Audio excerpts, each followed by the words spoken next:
अस्सलाम वालेकुम स्टूडेंट्स, आज हम स्टार्ट करने जा रहे हैं 12th class Urdu pairing scheme 2026। बेटा ये जो सब्जेक्ट उर्दू है ये अक्सर बच्चों के लिए दर्द सर बना होता है। उसकी रीज़न ये है कि उर्दू के पेपर के अंदर अक्सरियत ऐसे बच्चे होते हैं जिनके तमाम सब्जेक्ट में 95% अबाव या 90% अबाव मार्क्स आए होते हैं, मगर उर्दू के अंदर उन बेचारों के या तो 60 या 70% मार्क्स आते हैं। उसकी मेन रीज़न ये है कि एक तो स्टूडेंट को इसके मुतालिक गाइड नहीं किया जाता और बच्चे इसे अक्सर निगलेक्ट भी कर देते हैं कि ये एक आर्ट्स का सब्जेक्ट है, उर्दू का सब्जेक्ट है, इसकी हमें एकेडमी वगैरह या ट्यूशन वगैरह पढ़ने की भी ज़रूरत नहीं। मैं आपको ये नहीं कहता कि आप इसकी एकेडमी पढ़ें या ट्यूशन पढ़ें, मगर आपके लिए ज़रूरी है कि आप इसकी पेरेंट स्कीम को अंडरस्टैंड करें। अगर आप इसकी पेरेंट स्कीम को अंडरस्टैंड कर लेंगे, आपको पता चल जाएगा कि हमारे किस जगह पे किस चीज़ के नंबर कटते हैं और आपने उस चीज़ को कवर अप किस तरह करना है। आज हम इसकी पेरेंट स्कीम बताएंगे, साथ उनके मार्क्स की डिवीजन बताएंगे और ये भी बताएंगे कि आप कौन सी चीज़ करके आप मैक्सिमम मार्क्स ले सकते हैं। आइए शुरू करते हैं। सबसे पहले इसके एमसीक्यूज की तरफ। जो हिस्सा इसका मरूजी है वो आपको 20 नंबर का आएगा। टोटल उसके 20 नंबर होंगे। 20 नंबर का जो आपका पेपर होगा मरूजी का, वो आपने आधे घंटे में सॉल्व करना होगा। अगर आप उसे जल्दी सॉल्व कर लेते हैं तो काइंडली वो अपने एग्जामिनर को रिटर्न करें, अपने इन्विजिलेटर को रिटर्न करें और उनसे दूसरे पेपर का तकादा करें जो कि आपका हिस्सा इंशाइया में आता है। हिस्सा मरूजी की अगर हम बात करें तो इसके बेटा सिर्फ 5 एमसीक्यूज ऐसे हैं जो आपको हिस्सा नसर में से आएंगे, यानी जो आपकी उर्दू ए है, जो आपकी कहानी है, उनमें से आपको सिर्फ 5 एमसीक्यूज आएंगे। उसके बाद आपको 5 एमसीक्यूज आएंगे, हरूफ का इस्तेमाल आपने करना होगा, ये आपकी ग्रामर में से आएंगे। उसके बाद आपके रमूज़े औकाफ हैं, ये भी आपके 5 नंबर के आएंगे और 5 नंबर के आपके इमदादी फेल आएंगे, जो आपने अपने क्वेश्चन के अंदर आपने बेस्ट जो आपको लगता होगा उसे आपने टिक करना है। ये आपके 20 नंबर मुकम्मल होते हैं। जो लाइक बच्चे हैं, अगर वो इनकी तैयारी इस तरीके के मुताबिक करेगा तो उसके इंशाल्लाह 20 में से 20 मार्क्स आएंगे। और जो एवरेज या बिलो एवरेज या एवरेज स्टूडेंट है वो कम से कम बेटा ये हिस्सा नसर के 5 नंबर और हरूफ का इस्तेमाल, इन 5 नंबर को वो यकीनी तौर पे इनकी तैयारी करें और इन 10 नंबर को सिक्योर करें। आगे हम चलते हैं इसके सवाल नंबर 2 जो कि हिस्सा इंशाइया में आता है। सवाल नंबर 2 के अंदर है नज़म की तशरीह। नज़म के अशार की तशरीह आपको आएगी। आपको 2 शेर आएंगे, 2 आएंगे, आपने 2 ही करने हैं। अब यहाँ पे बच्चों के नंबर कट जाते हैं। बच्चा घर आके कहता है मैं बहुत अच्छी तशरीह करके आया हूँ, मैंने बड़ी ज़बरदस्त तशरीह किया, मैंने जनाब 2 पेजों की तशरीह कर दिया है, मैंने 3 पेजों की तशरीह कर दिया। तशरीह तो थी बहुत आसान, मगर बेटा आपने 2-3 पेजों की तशरीह बिल्कुल नहीं करनी। आपने प्रॉपर किसी टीचर से या मेरी आने वाली वीडियो में मैं आपको गाइड करूंगा कि आपने कितनी तशरीह लिखनी है, तो आपको इसके मैक्सिमम मार्क्स मिल सकते हैं।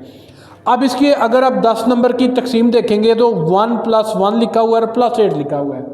अब ये जो 1+1 है, ये आपको जिस नज़म के शेर अशार दिए जाएंगे उसके आपने शायर का नाम लिखना है और उस नज़म का आपने नाम लिखना है। तो ये आपका 1+1, ये आपके 2 नंबर कन्फर्म हो गए, यकीनी हो गए। उसके बाद आपके 8 नंबर है। 4 नंबर आपको एक शेर की तशरीह के मिलेंगे और 4 नंबर आपको एक शेर की तशरीह के मिलेंगे। अब अक्सर क्या होता है कि बच्चे शेर की तशरीह तो 8 नंबर के अटैम्प्ट कर आते हैं, मगर शायर का नाम भी छोड़ आते हैं और नज़म का अनवान भी छोड़ आते हैं। यहाँ से उनके 2 नंबर कट जाते हैं और वो बाद में हैरान होते हैं कि हमारे ये नंबर कैसे डिडक्ट हो गए, हमने तो पूरी 10 नंबर की तशरीह ठीक की थी। तो काइंडली बेटा आपने इस चीज़ को अपने जहन में रखना है। उसके बाद हमारे पास गज़ल की तशरीहात है। गज़ल में आपको 3 शेर दिए जाएंगे और आपने 3 की ही तशरीह करनी है। इसमें आपका 1 नंबर होगा, शायर का नाम आपने लिखना है, आपने गज़ल का उन्वान नहीं लिखना या गज़ल का नाम आपने नहीं लिखना। आपका 1+9 और ये आपके 10 नंबर बन जाते हैं। अब ये जो 9 मार्क्स हैं आपके, वो 3 अशार की तशरीह के हैं, 1 शेर की तशरीह के आपको 3 मार्क्स मिलेंगे। यहाँ भी आपने 2-2.5-3 पेजों की तशरीह नहीं लिखनी, मैक्सिमम आपने 1 से लेके 1.5 तक आपने शेर की तशरीह लिखनी है ताकि आपको मैक्सिमम मार्क मिल सके। आपने ज़्यादा लेंथी नहीं करना। ये 1.5 उन बच्चों के लिए जो खुला खुला ज़रा बड़ा बड़ा करके लिखते हैं, वरना आपकी 1 पेज की शेर की तशरीह इनफ है, 1 पेज भी ज़्यादा है। उसके बाद हम इसके दूसरे क्वेश्चन की तरफ चलते हैं, तीसरे पैराग्राफ की तशरीह। आपको 2 आएंगे, आपने 1 करना है। अब ये पैराग्राफ कौन से हैं? जो आपने कहानियाँ पढ़ी हैं उनमें से आपको बेटा पैराग्राफ आएंगे, 2 आएंगे।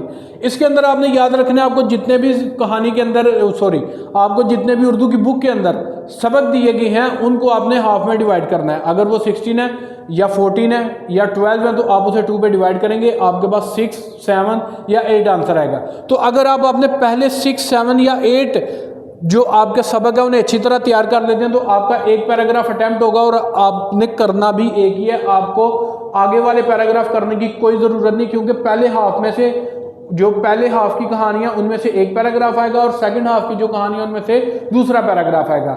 मगर यहाँ पे बच्चे क्या करते हैं, सिर्फ तशरीह करके आ जाते हैं, बाकी जो उसने 7 चीज़ें पूछी होती हैं वो छोड़ देते हैं। अब हम चलते हैं कि इसकी नंबरों की डिवीजन किस तरह है।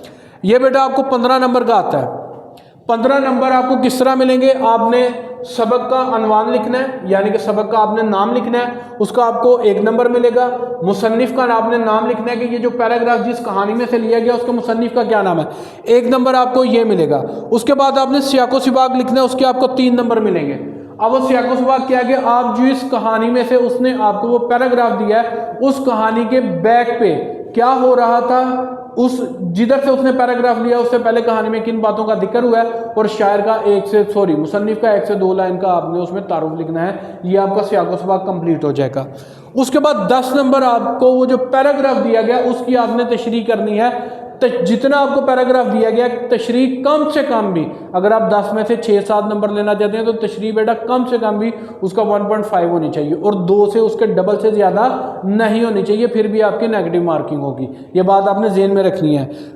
दोबारा रिपीट कर देता हूँ, आपने कहानी का नाम, उन्वान वो भी लिखना है, मुसन्निफ का नाम भी लिखना है, सियाको सिबाक भी लिखना है, इसका 1 नंबर, इसका 1 नंबर, इसके 3 नंबर है और तशरीह के आपके 10 नंबर हैं। इसके बाद हमारे पास सवाल नंबर 4 है, सबक का खुलासा। वो आपको 2 आएंगे, आपने 1 करना होगा। सबक का खुलासा आपके पास 10 नंबर का है।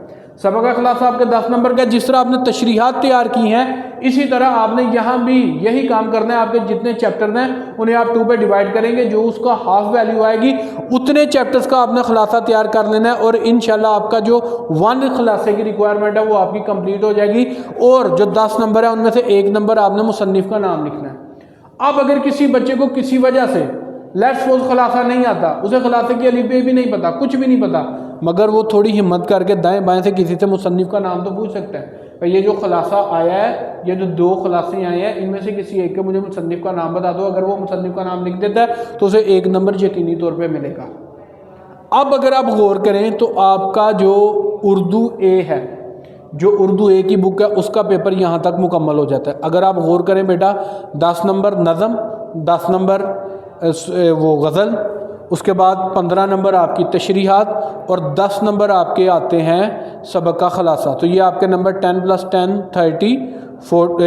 30 हो गए, 40 45 और उसके बाद ये आपका नज़म का खुलासा भी उर्दू ए की बुक में से आएगा।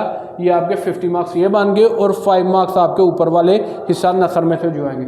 55 मार्क्स का पेपर आपका उर्दू ए में से आएगा। अगर आप उसे अच्छी तरह तैयार करते हैं तो ये 55 में से आप ऑलमोस्ट 50 मार्क्स ले सकते हैं।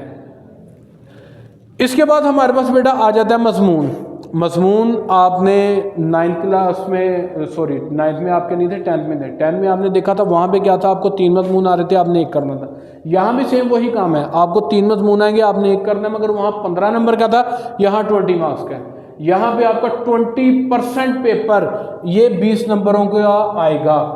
आपका 100% में से 20% का पेपर ये है मजमून। ये बड़ा अहम सवाल है उन बच्चों के लिए जो अपने उर्दू में 90+ या 80+ या 85+ मार्क्स लेना चाहते हैं। उर्दू के मजमून को बेटा पैराग्राफ की शक्ल में लिखें, कोशिश करें अगर हेडिंग बना सकते हैं उसमें हेडिंग बनाएं, कोई अशार या कोई अक़वाल ज़री ऐड कर सकते हैं तो उसे ऐड करें ताकि आपको मैक्सिमम मार्क्स मिलें। मजमून के अंदर आपने याद रखना है, आपकी बुक के अंदर जितने मजमून दिए गए हैं आप अगर पहले 10 भी कर लेंगे तो इंशाल्लाह आपका 1 मजमून क्लियर हो जाएगा। अगर आप रिस्क फैक्टर को 0 करना चाहते हैं तो आप पहले 15 मजमून अच्छी तरह याद कर लें। आपके 20 में से मिनिमम 18 नंबर लाजमी आएंगे और अब 20/20 भी मिलते हैं। ये मैं बात आपको इंग्लिश उर्दू के पेपर में लाजमी क्लियर करता हूँ ताकि आपको पता हो कि अब वो दौर चला गया कि जब वो कहते थे जी 1-2 मार्क्स हमने लाजमी डिडक्ट करना है, अब वो फुल भी मार्क्स देते हैं।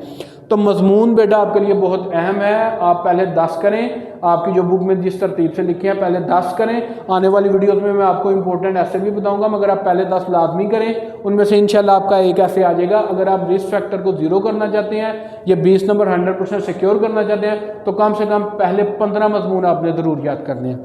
उसके बाद हम चलते हैं नज़म का खुलासा। नज़म के खलासे के अंदर आपके पास 5 नंबर होते हैं। 1 नंबर शायर का आपने नाम लिखना होता है और 4 नंबर आपको खलासे के दिए जाते हैं। अगर आपने ऊपर तशरीहात याद की हैं नज़म की तो आपके ये 5 नंबर भी तैयार हो जाएंगे। इट्स मीन अगर आप नज़में तैयार कर लेते हैं तो आपका 15 नंबर का पेपर नज़मों में से आएगा। आखिरी क्वेश्चन है जो कि ख़त है। अब ख़त के बेटा 2 हिस्से होते हैं, एक आपका उसका पैटर्न होता है, एक अंदर आपने उसका मजमून लिखना होता है कि आप ये ख़त किस लिए लिख रहे हैं किस लिए नहीं लिख रहे। इन दोनों के अलग अलग मार्क्स होते हैं। ये 10 नंबर है आपके पास, 4 नंबर आपके ऊपर और नीचे वाले पैटर्न के जिसमें आप लिखते हैं कमरा इन्हान अलिफ बे जीम जनाबे अली या जो भी आप मुखातिब करते हैं, और नीचे अल अर्द आपका अलिफ बे जीम या पेते से आ जाता है। ये आपके 4 नंबर है जहाँ पे आपका फुल स्टॉप आना है फुल स्टॉप लगाएं, जहाँ पे आपका कामा आना है वहाँ पे आप कामा लगाएं, जहाँ पे आपका फजाइया आना है फजाइया लगाएं। ये सारी चीज़ें अगर आप ठीक लिखते हैं, अंदर वाली बॉडी में अगर आपकी गलतियाँ भी हैं, अंदर वाले मजमून में आपकी गलतियाँ भी हैं, तो आपको फिर भी कम से कम 4 नंबर ज़रूर मिलेंगे। मगर ख़त के अंदर मेरे मुताबिक एक बच्चा इजीली 6 से 8 नंबर हासिल कर सकता है और लायक बच्चा इसमें 10 आउट ऑफ 10 हासिल कर सकता है। ये बेटा मैंने अब आपको पूरा एक दफ़ा पेपर पैटर्न बता दिया। अब हम चलते हैं उन स्टूडेंट्स की तरफ, ब्रिलियंट और आउटस्टैंडिंग स्टूडेंट इसी तरह तैयारी करेंगे, जो एवरेज और बिलो एवरेज है उनके लिए अब हम कुछ चीज़ें मुख्तस करते हैं कि वो किन चीज़ों को तैयार करके अपना एटलीस्ट पासिंग मार्क्स ले सकते हैं। बेटा अगर आप सबसे पहले हिस्सा नज़म पे गौर करें, नज़म 10 नंबर की आपके ये अशार की तशरीह आएगी, साथ 5 नंबर का। इसका मतलब है अगर आप नज़म कर लेते हैं तो आपके 15 नंबर तैयार हो जाते हैं।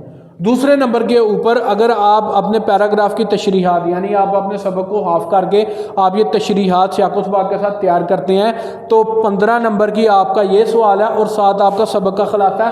ये भी जब आप ये तशरीहात तैयार करेंगे सबक का खुलासा आपका ऑटोमेटिक तैयार हो जाएगा।